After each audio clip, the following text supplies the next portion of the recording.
Hello students, welcome to AK tutorial Jagatsinghpur Orissa. आज का हमारा सब्जेक्ट है मैथमेटिक्स क्लास 10 और 12 में भी काम आता है।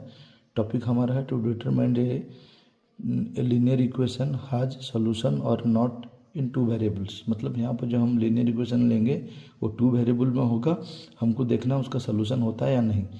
तो let us consider a pair of linear equation in 2 variable. यहाँ पे एक linear equation 2 variable general form हम लेते हैं a1x plus b1y plus c1 equal to 0, a2x plus b2y plus c2 equal to 0।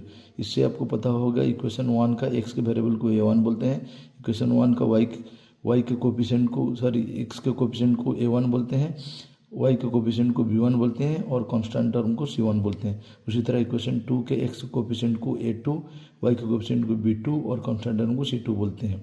तो हमारा जो यहाँ पर है ट्रिक है to determine a linear equation in 2 variable है सॉल्यूशन और नॉट। तो हमको क्या करना है, स्टेप 1 क्या है, हमें a1/a2, b1/b2 और c1/c2 जो हमें 2 लीनियर इक्वेशन पेयर ऑफ दिया लीनियर इक्वेशन दिया होगा, तो इनमें से a1/a2, b1/b2 और c1/c2 का रेशियो निकालना है। उसके बाद अगर हम देखते हैं फर्स्ट 2 रेशियो सेम होता है, मतलब a1/a2 equal to b1/b2 but not equal to c1/c2, c1/c2 मतलब कॉन्स्टेंट टर्म के साथ इक्वल नहीं होता है, तो हम क्या बोलेंगे, pair of linear equation has no solution.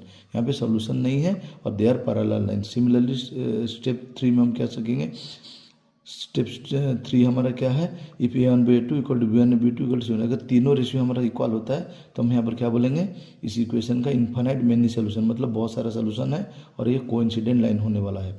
Step 4 में हम क्या सीखेंगे, if a1/a2 not equal to b1, अगर a1/a2 not equal to b1/b2 होता है तब हम क्या बोलेंगे, इसका यूनिक सोल्यूशन, मतलब एक ही सोल्यूशन है और ये इंटरसेक्टिंग लाइन है। यहाँ पे मैं एक एग्जांपल दिया हूँ, आप देख सकते हैं x plus 2y minus 4 equal to 0, 2x plus 4y minus 12 equal to 0। जैसे मैं बोला हूँ आपको, इक्वेशन 1 के x के कोफिशिएंट को a1 बोलते हैं, y के कोफिशिएंट को b1 बोलते हैं और जो कांस्टेंट टर्म रहता है उसे c1 बोलते हैं। सिमिलरली इक्वेशन 2 के x कोफिशिएंट को a2, y के कोफिशिएंट को b2 और कांस्टेंट टर्म को c2 बोलते हैं।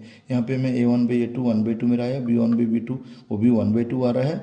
सिंपल फॉर्म में लाने के बाद c1/c2 भी मेरा 1/3 आ रहा है। तो यहाँ पर a1/a2 b1/b2 not equal to c1/c2, इसका मतलब इसका सोल्यूशन नहीं है, तो इसको हमको सॉल्व करने की दरकार नहीं है। तो हम लिख सकते हैं नो सोल्यूशन पैरेलल लाइंस। उसके बाद वाला इक्वेशन आप देख सकते हैं, x plus y plus 2 equal to 0, यहाँ पर 2x plus 2y plus 4 equal to 0। यहाँ पर अगर देखें a1/a2 इक्वल टू a1/a2 हमारे 1/2, b1/b2 1/2, c1/c2 इसको सिंपल फॉर्म में 1/2। तो यहाँ पर हम क्या बोल सकते हैं, सब सारी इक्वल है, तो हम बोल सकते हैं infinite many solution. Like this you can check